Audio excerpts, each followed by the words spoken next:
জেলা প্রশাসনের পক্ষ থেকে বর্ধমানের সমস্ত সবজি বাজারে অভিযান চালানো হলো। প্রাকৃতিক দুর্যোগ ও সামনেই পুজো, তার ফলে সবজির বাজার বাড়ার আশঙ্কা থেকে এই ধরনের অভিযান বলে জানা গেছে। আগামী দিনে পুজোর আগে পর্যন্ত সমস্ত বাজারে এই ধরনের অভিযান চলবে বলে জানা যায়। বর্ধমান স্টেশন বাজার, তেঁতুলতলা বাজার, কার্জন গেট বাজার সকাল থেকেই এই অভিযান চালানো হয়। বাজারে চাহিদা অনুযায়ী যোগান আছে কিনা, এক বাজার থেকে অন্য বাজারে সবজির দামে তারতম্য ঠিক আছে কিনা, কোন ব্যবসাদারও বেশি দাম নিচ্ছেন কিনা, সমস্ত কিছু দেখা হয়।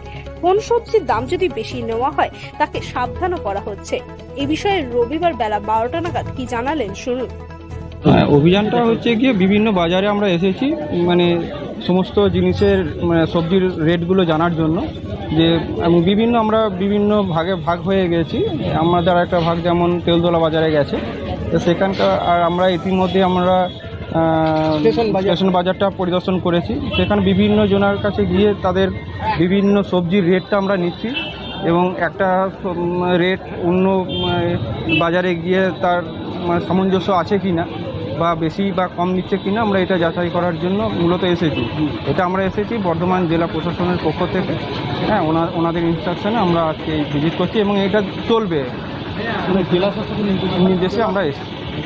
এই সামনে তো পুজো, তারপর এই বৃষ্টি বাদলের দিনে সবজির একটা অস্বাভাবিক দামের আমরা আশঙ্কার জন্যই আর কি, হ্যাঁ, যাতে করে না বেশি দামে বিক্রি করতে পারে, সাধারণ মানুষ যাতে অসুবিধায় না পড়ে, এই জন্যই মূলত আমাদের আশা।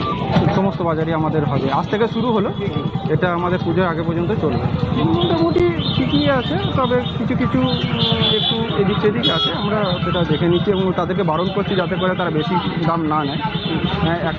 একজনা এক রেটে করছে, আরেকজনা যাতে আরেক রেট না করে, সামঞ্জস্য যাতে থাকে বাজার চাহিদা এবং যোগানের অনুপাতে, যাতে করে তারা ঠিকঠাক দাম নেয়, তাদেরকে সতর্ক করা হচ্ছে। ভালো, আমি হচ্ছে এগ্রিকালচার ডিপার্টমেন্ট থেকে এসেছি।